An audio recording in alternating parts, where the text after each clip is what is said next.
Okay, good morning. This is our annual Friday press conference. I appreciate y'all's patience over the last couple of weeks and kind of agreeing to this format here. I got some updates since last Friday that I'm going to go over briefly, and then answer any questions you have.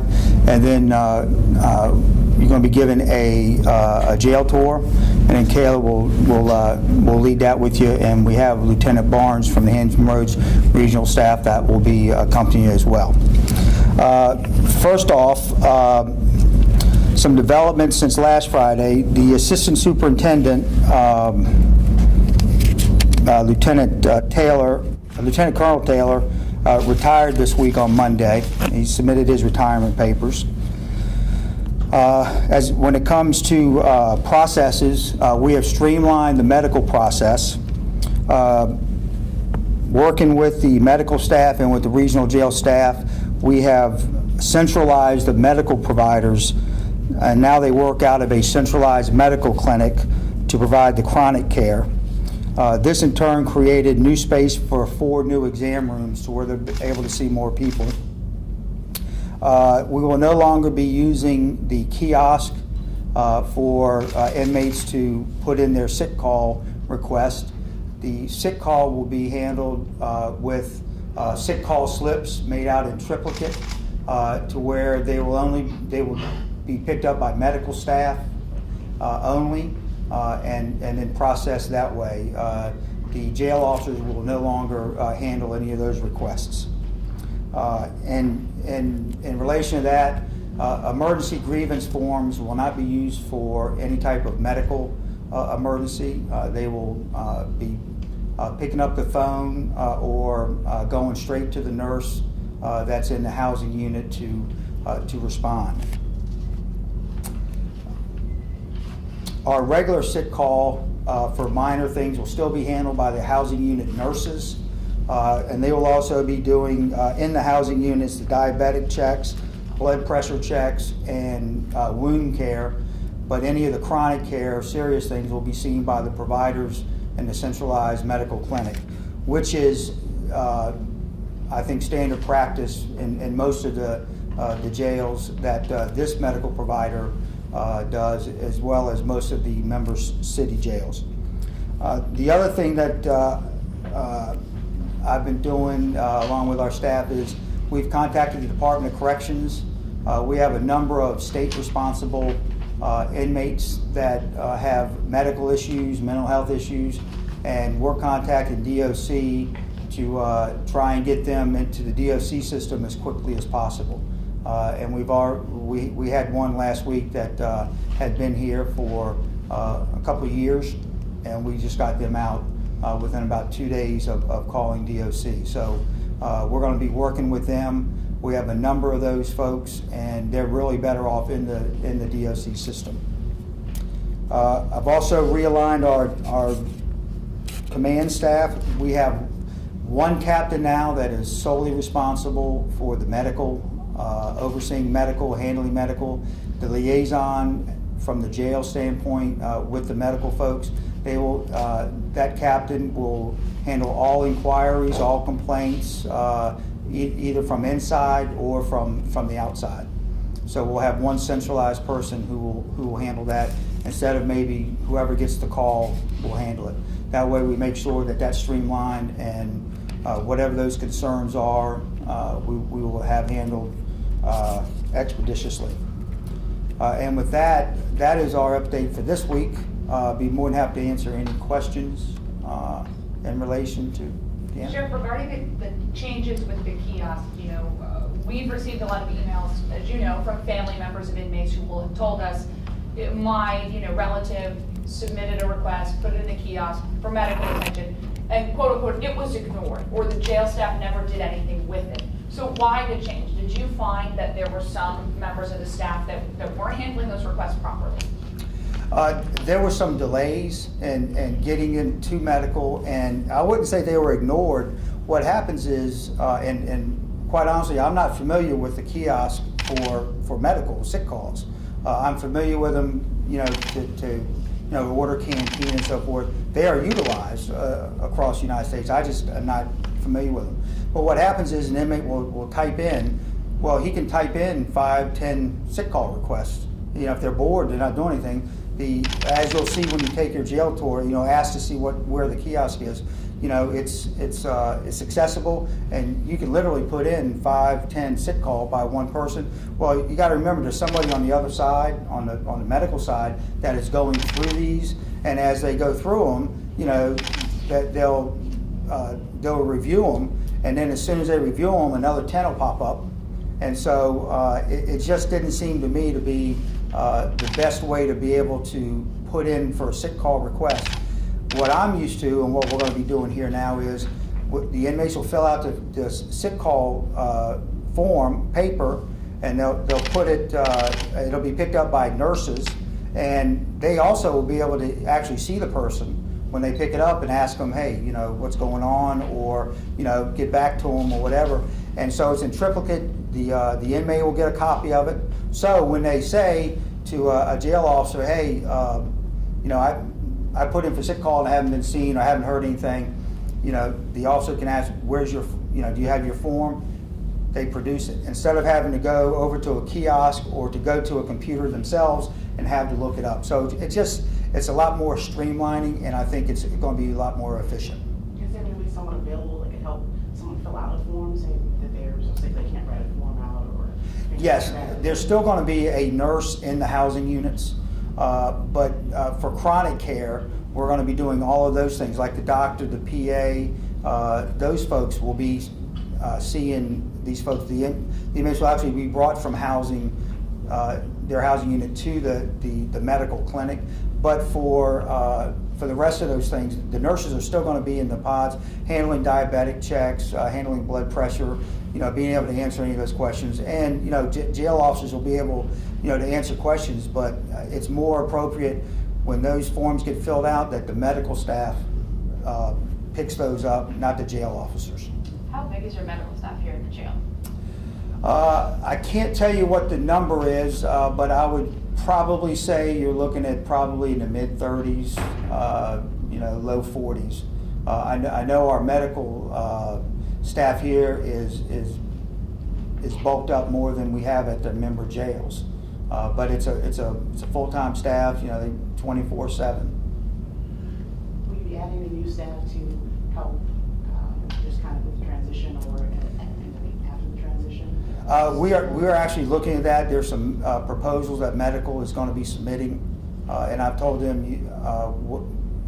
give me everything you think you need, and it might be different. They might want more RNs versus LPNs or things like that. So we're going to be working with them, and I think next week I will be meeting with them to get what their requests are.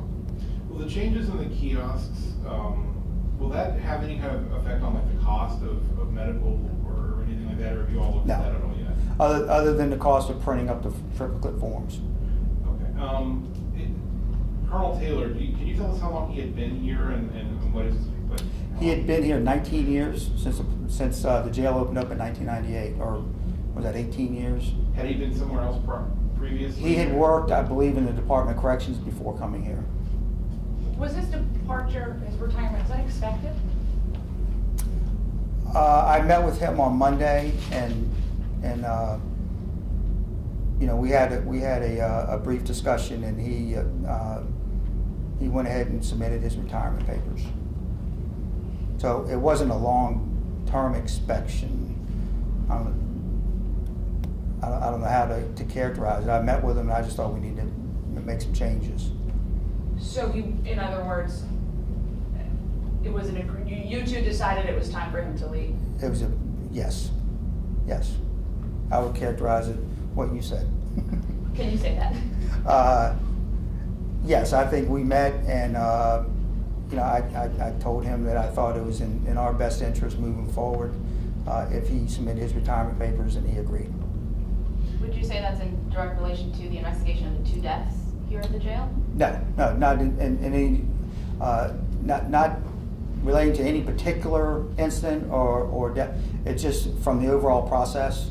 I think I said from day one I was concerned with some of the processes, and I think what we're trying to do here is make it, is streamline it to where it becomes more efficient, especially, you know, putting in for medical slips. You know, the other thing we have too is we have folks going around. I know some of our review team, when they're walking around, they're going, if they're in a housing unit, they're going to talk to everybody in the housing unit and ask them if they have any issues, if they got any concerns and so forth. So I can tell you in the last week and a half that we've had very few who have said that they had any complaints. You know, you had some that might have missed you know, morning meds because they were in court or something like that. So we follow up on that. So you're going to always have a little, those type of little minor things. We had somebody who said that they didn't have a splint, and it turned out that they had a splint, it just wasn't the size that they wanted. So medical is giving them another size. If we err, we're erring on the side of doing more than would be normal under the circumstances. Was Colonel Taylor, is he still here right now, or did he resign effective immediately? He retired effective immediately, and it takes I think maybe a week or two for the state to process the paperwork, but he has not been here since Monday.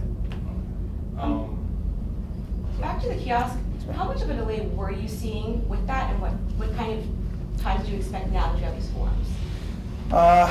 I can't really say what time frame, but it could be an all-day thing to where somebody doesn't get, instead of getting seen that day, they get seen in the morning, or instead of getting seen in the morning, they get seen in the afternoon.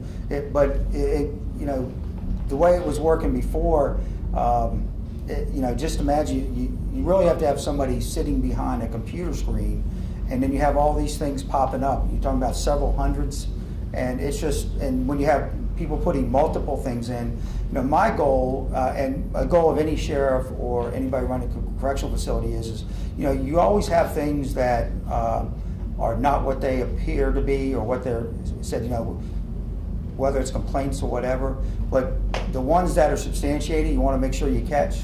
You know, even if it's only, you know, 1 or 2 out of 100, you want to catch those. And I think when you're having multiple sick call requests coming through on the screen, I think even from the nursing standpoint, it's a heck of a lot easier. Sometimes technology is great. Technology is supposed to make the job easier, but sometimes it doesn't make it. Sometimes it's more practical to kind of go back to the old school and go back to the pen and paper. So now when these nurses are taking these forms, they can kind of see like, oh, you're really in need of care, as opposed to you might not get to see. Right, and it's like if they're walking around a housing, and you'll be able to see that when you do the tour. You know, if you pick up, you can stick your head in, or they'll be out in the day room, go, hey, everything okay? I mean, you need, you know, and that kind of thing. And it's going to be more dialogue and more communication between the housing unit nurses and the staff, instead of somebody in centralized medical looking at the screen getting the sick call request. There's going to be more you know, person to person and more face to face contact, which I think is more practical for everybody. Can you explain sort of what involvement the guards had previously with medical versus what they will have now, like what they did before that involved medical and then now? Well, before the medical providers, and I'm talking about the doctors and you know, the PAs and so forth, they were doing the chronic care, the more serious. They were coming to the housing units to see the inmates. There's a small little clinic in each of the housing units, and so the inmates weren't having to be transported to the medical clinic. But still, if you're in one of the housing units and say the doctor is over there in housing unit 1 and somebody's seeing somebody over in housing unit 3, you know, to be able to get the doctor, hey, yeah, I think you probably need to see this. There's a time difference. And so by this way, all the chronic care, more serious cases, they'll be seen in the medical clinic the traditional way that I'm familiar with and most folks are familiar with. And so the jail officers now, we're going to have jail officers assigned to medical, and so they'll know how how the processes work and how medical likes it and so forth. And then the inmates will be transporting from the housing units to the medical clinic. Those obviously who have chronic care and is an emergency or whatever, they'll still respond to those type of housing units. But sick call will be seen there. So if you're in an exam room and somebody says, I think I need to get the doctor or the PA to see this, they stick their head around the corner and they go, doctor, can you just step in here and take a, like you would expect at any, at any clinic, so to speak. So from the biggest difference is going to be that the officers will be now escorting the chronic care inmates to the medical clinic, whereas before they weren't doing that. And the medical emergency grievance forms, the officers would get those, they would sign those, then it'd go to a nurse, then it would go to a watch commander, and then it went wherever. So now, jail officers do not pick up any of those sick call slips. It's the nurses pick those up, and they're going to be in the housing units, again, still handling the minor sick call and the regular checkup. So I think from a standpoint of efficiency, I think the system, I think we're going to see some good results. Sure. When, you've said before that particularly Hampton Roads Regional Jail receives the more chronic, the sicker inmates from the 5 city jails. So when you got the assessment of how the medical was run here, knowing that it's a sicker jail population and it's not at all run the way it's run maybe at Norfolk City Jail, I mean, did it leave you scratching your head? Did you say this doesn't make sense? Or, I mean, obviously something caught your eye in order to make this change. Well, I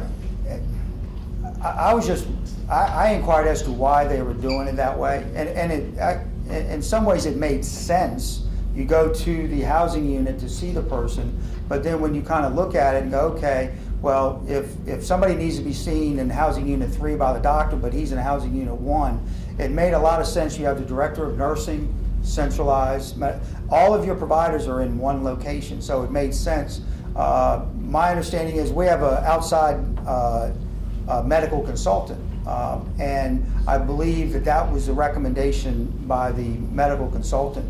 This was the only facility that the present medical company was doing it in that type of a model.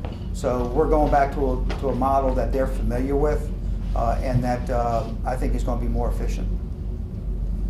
I just have one more, just a question for clarification. I know I've asked like 6 times, but just want to be certain again, the video that we got last week is, the timestamp is not correct. The time stamp is not correct. It is 1 hour behind.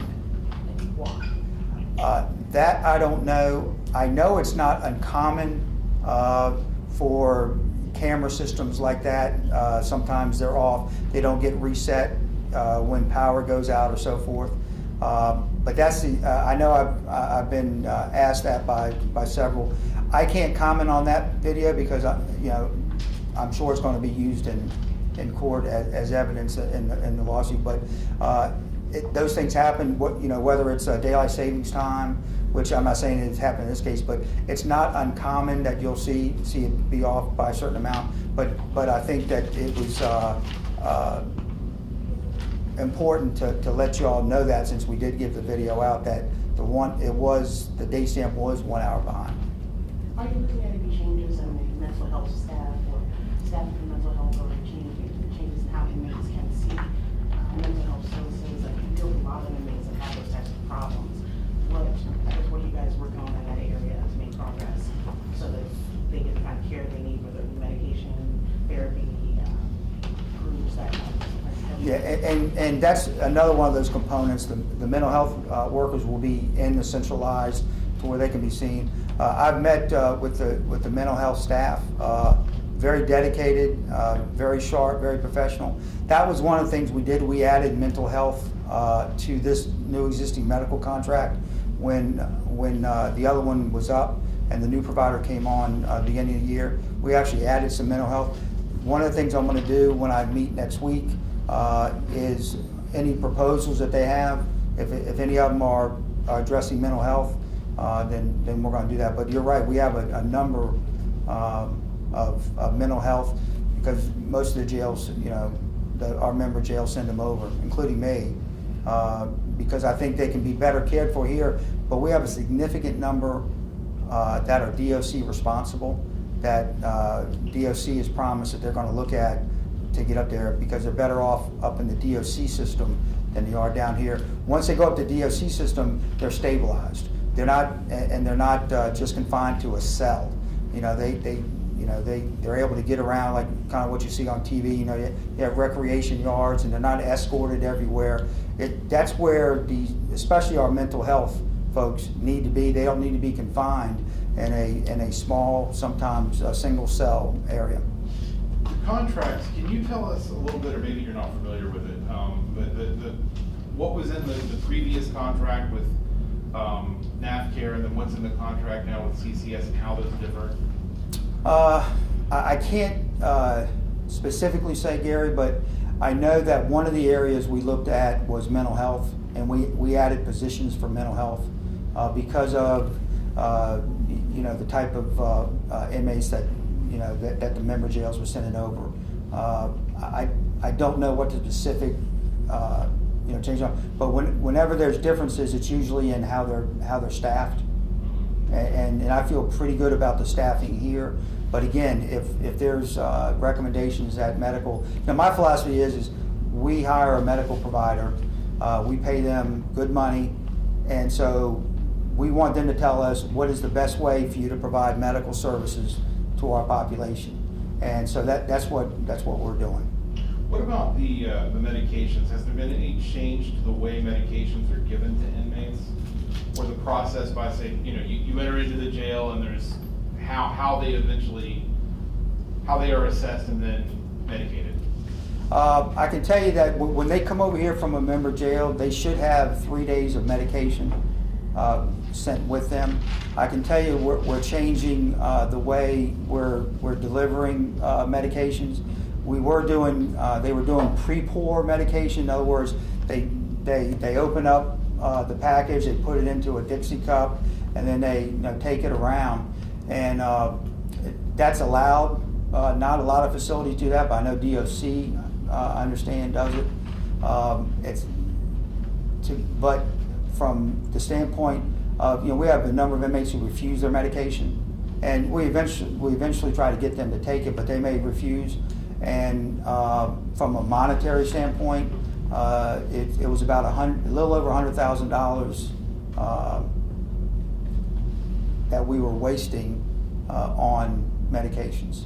Because if somebody refuses their medication and it goes back, it has to be, we can't hold on to it. It has to be, so you're talking about a significant amount of money. So now the medications come in what they call blister packs. And so when the nurses go around, they see the person, they open it up, they give it to them, they watch them take it, and so forth, instead of pre-pouring the meds.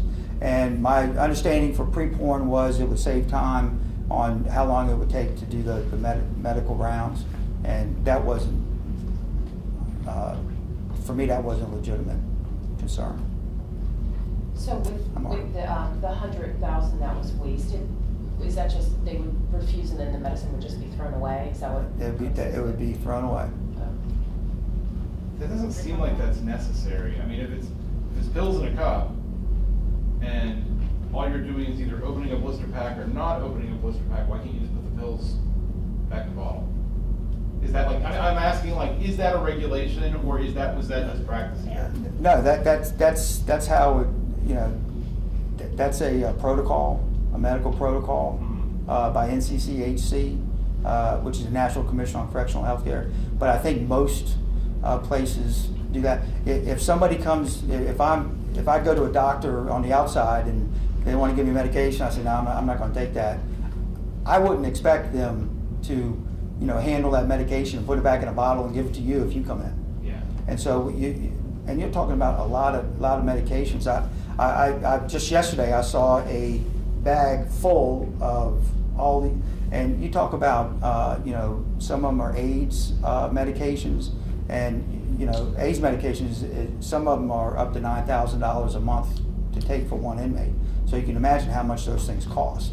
And so it just wasn't efficient from a cost perspective, but also from the perspective, I think it works. I've seen how meds are dispensed, and you get in front of the inmate, you open it up, you're able to see them, and to me, that's more practical and more efficient. How many, or do you have any idea how much of the refusal of medication is tied to the mental health problems of inmates in here? Oh, I'm sure it has something to do with it, sure. We have some people who, they refuse medications for whatever, a variety of reasons. They might go to court, not like what happened in court. They may get upset because they had a phone call and they didn't have a good conversation with whoever they talked to on the phone. And then you have some that have mental health issues and, that are bipolar. And, when you're not on your meds, when you're bipolar, you kind of, act differently. So a lot of that has to do with it. That's why I think it's important that that medical has as much interaction with these folks as possible, and not getting the sick call request over a kiosk. The $100,000 a year, what is the medication budget? Put that in perspective. That sounds like a lot of money, but is that a small slice of what the jail spends on medication? No, because right now we are in this fiscal year, I believe, close to $500,000 over budget in pharmacy. Wow. And that's based on the regional jail. They don't control the type of inmate that comes over from the 5-member cities. So if one jail decides, okay, instead of sending females over, we'll start sending our mental health folks over. They don't have any say in who we send over and what their medical conditions are. And so there may be a run of more mental health, during the year than maybe other times. I think most of the member jurisdictions send over anybody that has AIDS because of obviously the cost of the medication. I know, we send over any females who are pregnant, and I think most of the other jurisdictions do that because they have a gynecologist. That's part of the contract here. We have one as well, but the scheduling and this place was built to be able to handle this type of situation. So, it's sometimes we run into those. We have a run and mental health. We don't play around with them. You can't. And some of those things you can't use generic on mental health patients. You can't use generics. On a lot of things you can use, like if you go to the doctor and you get a prescription and it's something different, they go, that's a generic, it still works the same. When it comes to mental health, when it comes to diabetics and insulin and things like that, they will typically do what any doctor, even on the outside, will do. They will prescribe a formulary that generic may be less costly, but they also have to monitor the person, and a lot of times with mental health and with diabetics, they have to go to whatever they were using on the outside because they don't react the same way to the new stuff. And so that's what happens, and in a lot of cases, that's what happens with our mental health folks. What has it been like for you running both places? It's been busy. Luckily, it's only a 5-6 minute drive over here. And I usually try to stop by either in the morning over at the Norfolk City Jail or in the evenings when I leave here. But I'm blessed to have a great staff over in Norfolk. There's a good staff here. We're still getting acclimated, and there's a transition period. And obviously, I think once we get through the process of interviewing and bringing on a full-time superintendent, I think that'll help alleviate some of the tensions around the staff. I mean, we're in a transition period, so imagine 300 people working here, and you don't, there's somebody new coming in, but you don't know when, and do you have a job if they come in and all, and usually, that doesn't happen. Somebody doesn't just, blow people out, but if you're that person who is at the will of a new boss, so I've been trying to reassure the staff. I've been having regular meetings with them, and so it's been challenging, but it's also been rewarding because I never worked closely with this staff over here, and there's some fine men and women that do a pretty good job every day. I always say you can see the police out there doing what they do. You can see people in a jail run by a sheriff because they also have the courts. So I always say, if you don't see what the deputies do unless you go to jail or go to court or get served a subpoena. Well, here, you don't see what the corrections officers here do unless you come over here and go to jail. And so, I don't expect everyone to appreciate what they do, but they do, for the most part, do an unbelievable job. Have there been other retirements other than Colonel Taylor and the superintendent since you've been here? That's the only two that I'm aware of. I take that back. I think there was one I saw a memo on of a jail officer who had retired. But the only ones that I was involved with were the superintendent, assistant superintendent. And I'm hoping, next week I'll be able to maybe be able to announce a new assistant superintendent. And with the hiring process, how has it been going? It's been going good. We just hired I think four or five new jail officers. So we have applicants, but I can tell you, I spoke to somebody. There was a jail officer in uniform stopping to get gas on the way home, and somebody saw the patch and they said, "Oh, you work in that place?" So they're all aware of what the perception is out there. That this is I saw an article that didn't make me happy when they said this is the most deadliest jail in America.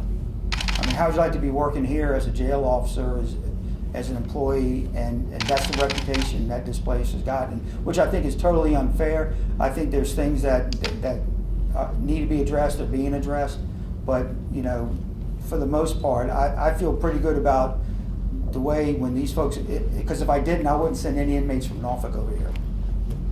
Bottom line, and the sheriffs have had their top command staff over here for the last 3 weeks, and they've been out and about and looking at processes, and I can assure you that they're professionals, and they would go back and tell their sheriff, say, look, we may not want to send anybody over here, and that's not happening. But I understand, perception is reality in our world. Can you explain what command staff means when you say the command staff from the other jails have been coming over? We've seen that in the news releases and things like that. And we need to kind of break that down in English. What does that mean to They're the big muckety mucks. They're like the colonels, lieutenant colonels. Most of us work on a paramilitary organization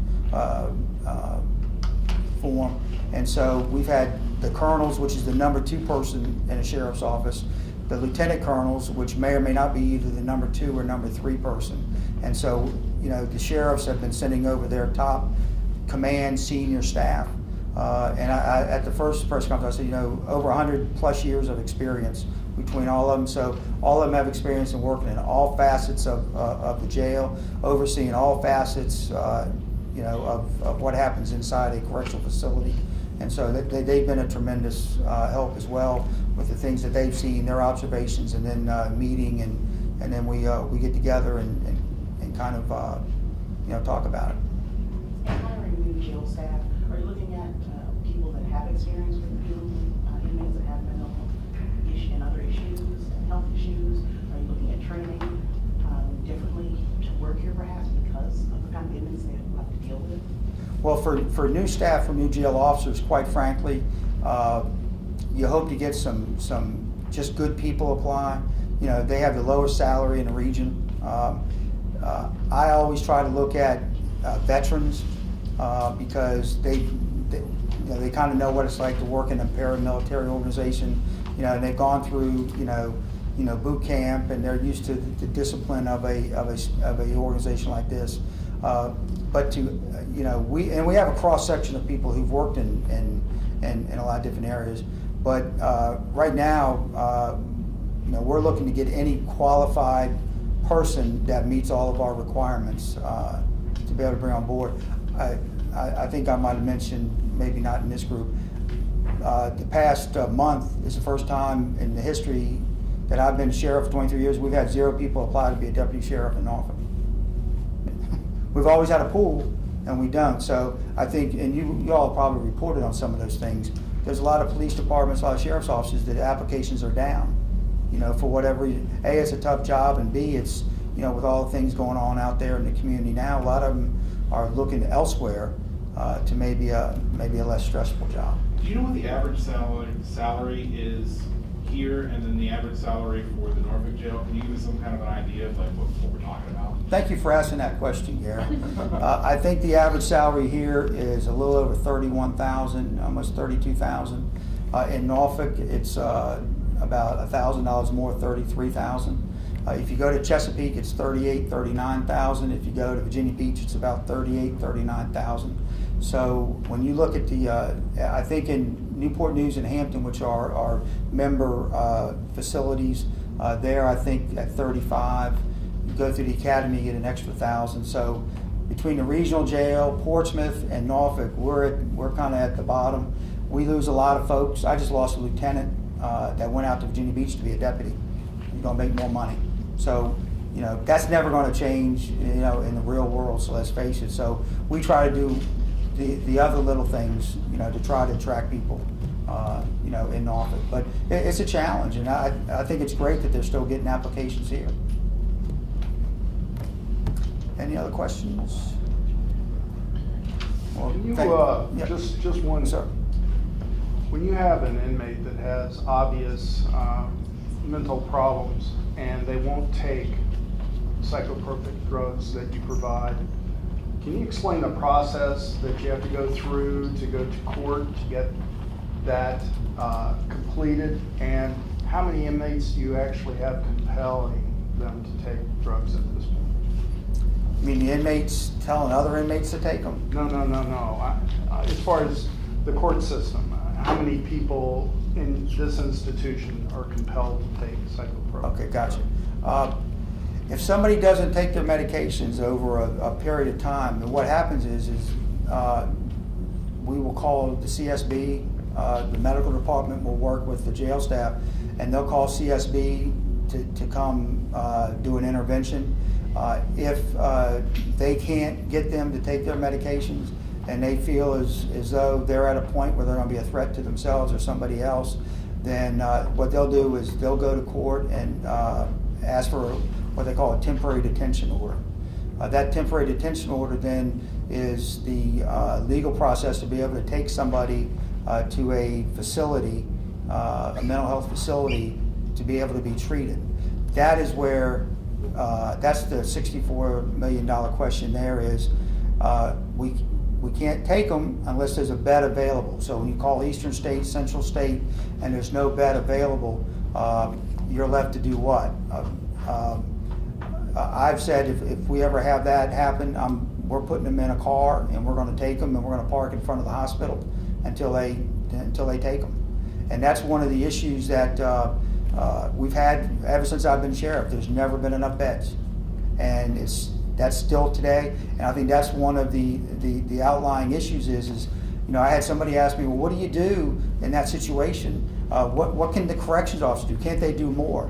The corrections officer, all they can do, whether it's in a jail or whether it's in this facility, is they can just make sure that the person is safe, secure, not hurting themselves, not hurting anybody else. They can try to talk to them too, to take their medication, but if they won't, but we have to wait for that TDO, to wait for a bed for that TDO to be processed. And I think you'll see some sheriffs over the years who've sued the state, or they've gotten to the point where they'll put them in the back of a car and drive up there.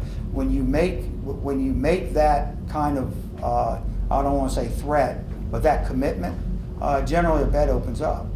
It has to. And so that's one of the things that I know is being talked about every year at the General Assembly session. You know, we got to do more for mental health. It's a big problem. And think of all of the 5 member jurisdictions are sending all of their mental health folks here. You know, and so, you know, it's exasperated here. And so it's a big challenge. And, you know, but we can't give up. We can't give up, and that's the message that you know, we have to keep sending. We're not going to give up. If we have somebody that has to go, they're going to go. But just to be clear, you can't compel, you can't force anybody in this jail to take any kind of medication. No. Under any circumstance. No, jail officer can't. The nurses can't. Now, if you get a court order, you can go to court, but I can tell you, judges are very reluctant to do that. I think we've had it done one time in Norfolk in 23 years. But when it comes to mental health, you know, where they need to go is where that TDO is sending them. They need to be in a mental health facility. Okay? You guys want to Thank you very take much. about 5 minutes?